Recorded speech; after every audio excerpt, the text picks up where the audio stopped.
Hey guys, welcome back to Kerbal Space Program. Adam here. We are docking the Kethane miner ship here.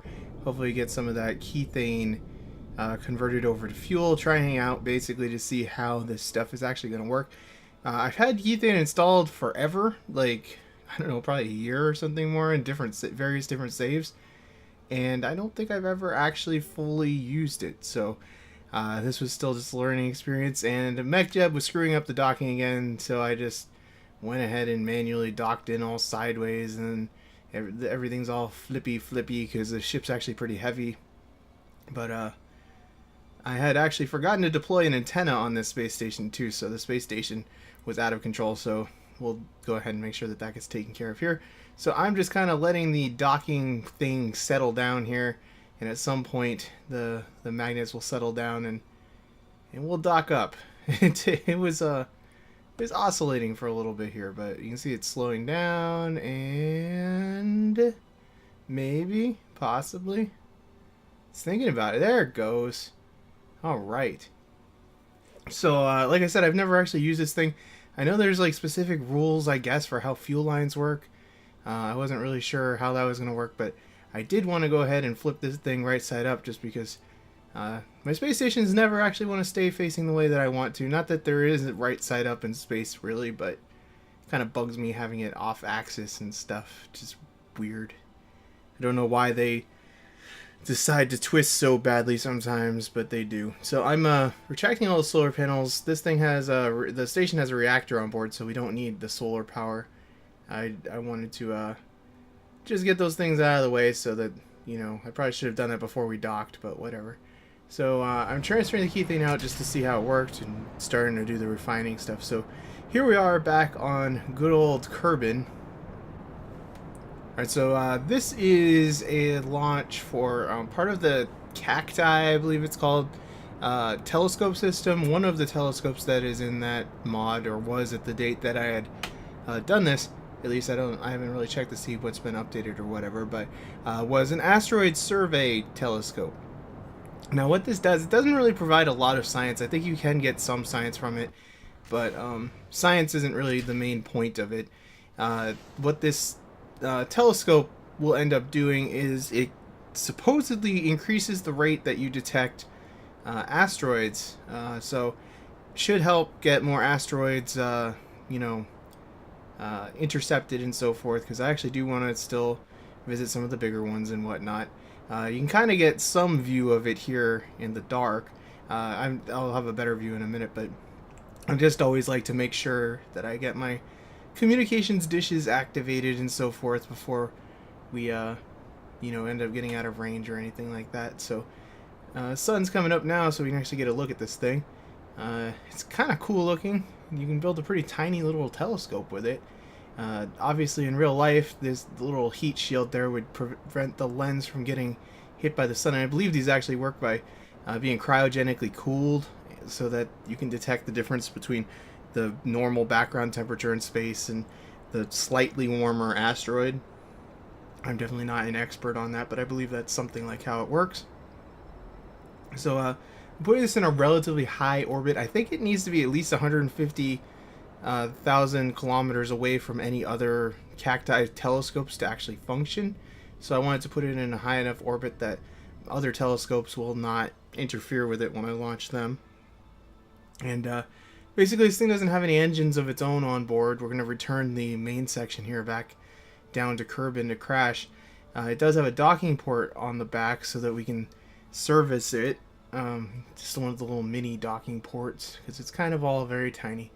Now, I didn't put any real power source on this thing, but it did have battery, so I wasn't that worried. But I kind of wanted to get it turned around and crashed pretty quick here. And I'm just trying to gently thrust there, just to make sure that our engine exhaust, like in real life you'd never want to do that, of course, but it seemed like it worked out pretty well here. So that thing really zipped away. So it has like a little GUI interface here. I believe that we have to use the gyros, or like the more gyros I think you put on, the more stable it'll be. The gyros do wear out, they are replaceable, and all this stuff requires the Kerbal attachment system actually to function correctly, because there's removable parts and you can upgrade processors, that sort of stuff on board. So what I was trying to do here is just kind of figure out how this thing worked, and not having a lot of luck. I did have one asteroid that was being tracked here, so I decided to use MechJeb to try to focus on the asteroid and hopefully hold us somewhat steady. Unfortunately, the planet is right in the way, so we'll have to try to fast forward here a little bit and get out of the way. I know one thing you want to be careful with all these cacti satellites is that you don't face them at the sun. Ask me how I know. It says in the documentation, but I faced it towards the sun, so I had to send up a service mission later. But the processor will explode and kind of render your satellite pretty much useless. So unfortunately, there's no like aperture or anything to close on this one, so it's a little bit annoying compared to some of the other satellites, because it's really easy to accidentally sweep the sun with it. But it is what it is. So at this point, like I said, I was just trying to learn how the GUI worked here. Turn on there's different levels of control here, and you can also zoom in as well. And I was, just trying to see what we get out of this thing still. And figure out how the zoom works. And as you can see, I did end up zooming in. We got like 6 science out of it, which, that's not that great. But like I said, the main purpose of this, I don't think, is really to gather science from what I read in the documentation. The main purpose is just to increase the number of asteroids that get spotted. And we'll see how that works. I don't know how that would work. I assume some sort of plug-in or something like that that just increases their spawn rate or whatever. But not real sure. But anyway, we're at the point where we got like 500 science right now to spend. And I was just kind of looking through what was available. There wasn't a lot that I could do. I think I had unlocked pretty much everything I could afford at the time.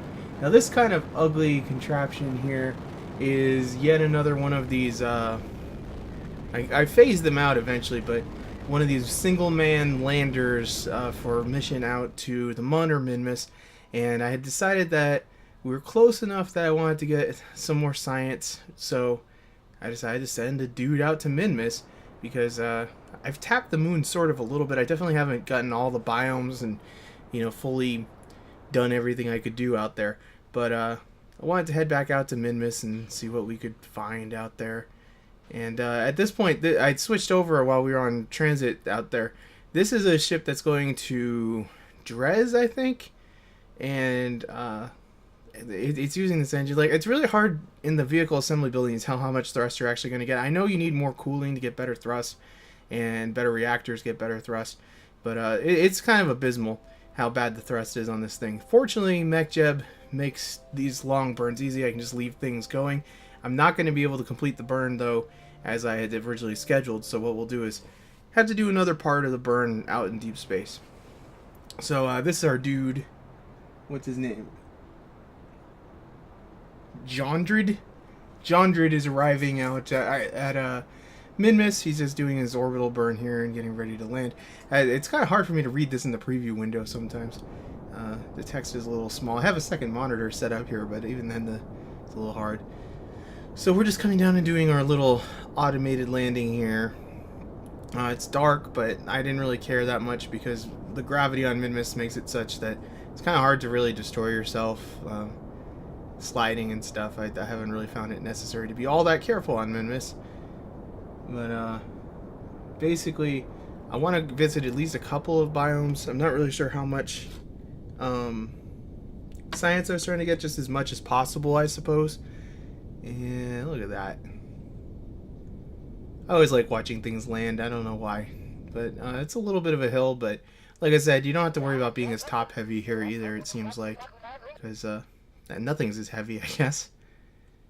So at this point, my objective was I was pretty much just going to take this dude out. We're going to gather some samples. Do whatever sort of science hadn't been done yet. I still don't have a lot of instruments that I'll have a little bit later, but it will do, I suppose.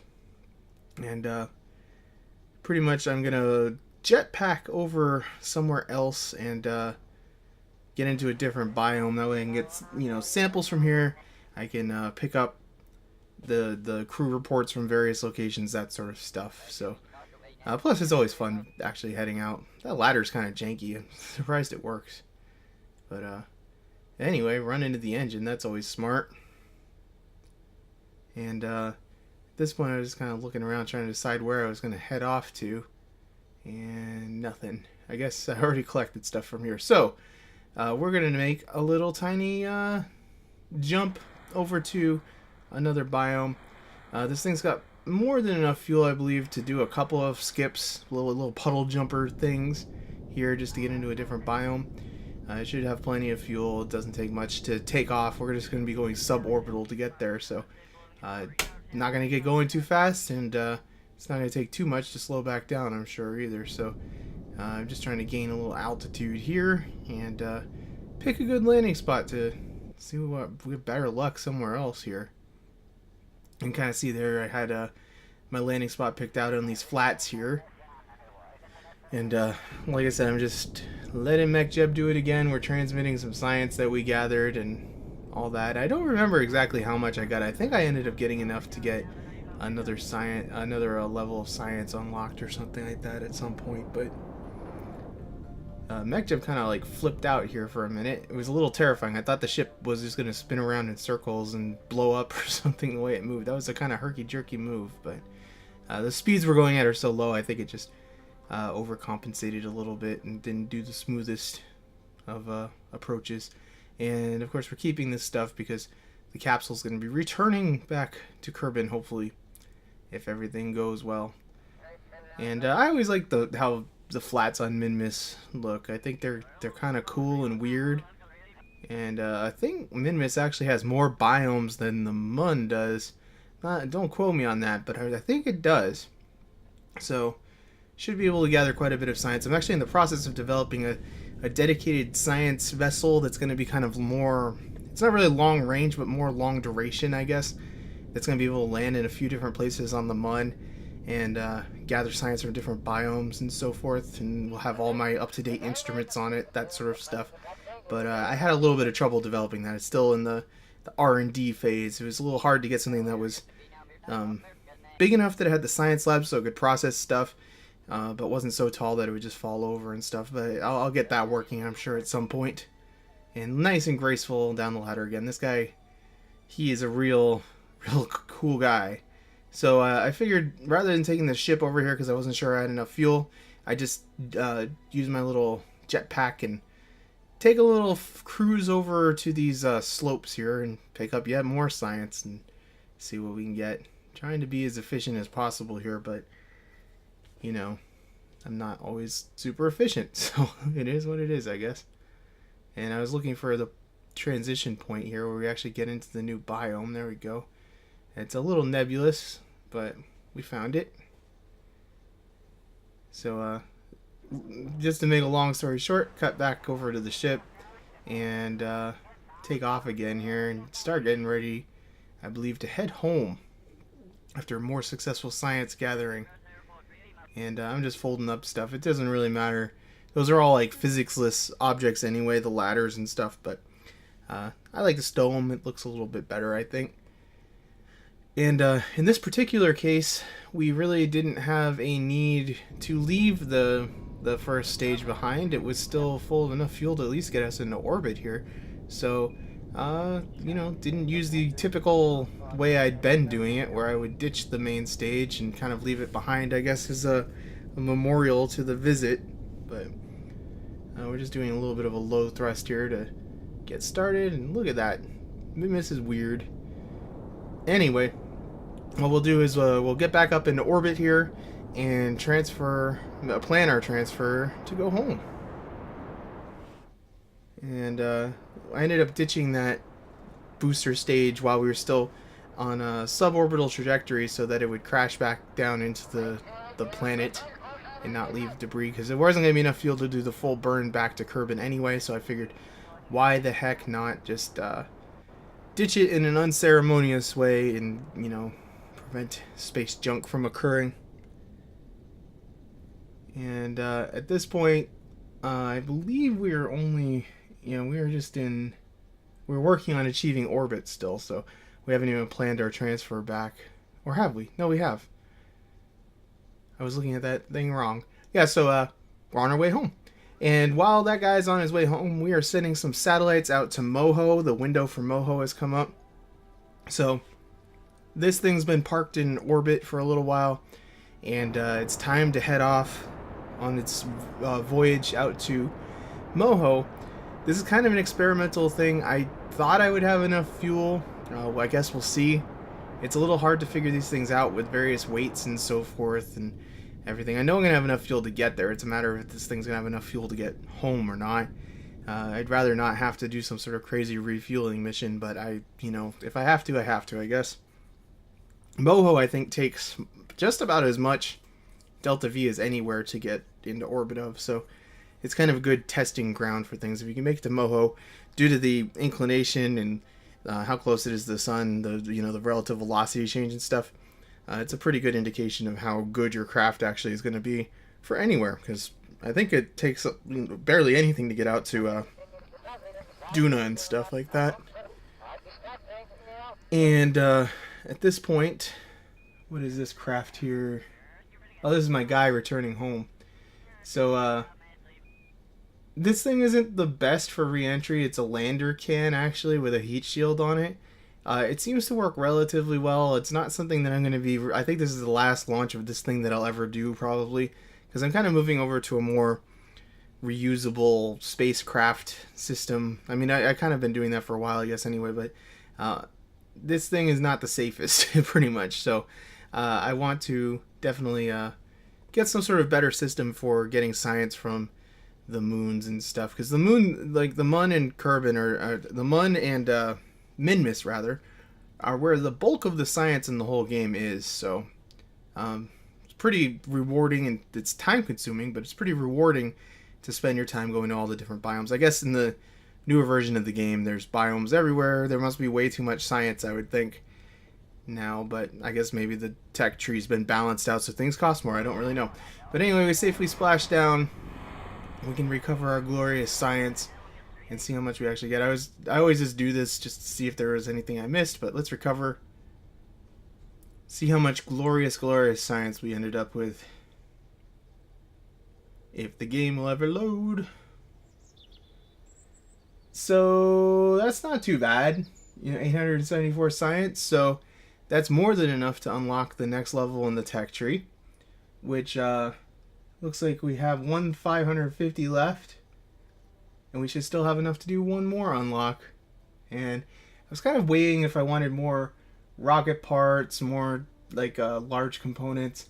I really like that cockpit. It'd be nice to have that overview cockpit from the B9 aerospace thing. There's only one thing under that one, and then these are a bunch of processors and stuff for the cacti system. So I'm kind of leaning towards doing the one with the cockpit, and I kind of have established a rule where I do have to finish out this whole row of thousands before I can go on to the next. So we went ahead and settled on that. I want to thank you guys for watching. If you liked it, leave a like. I'll catch you next time.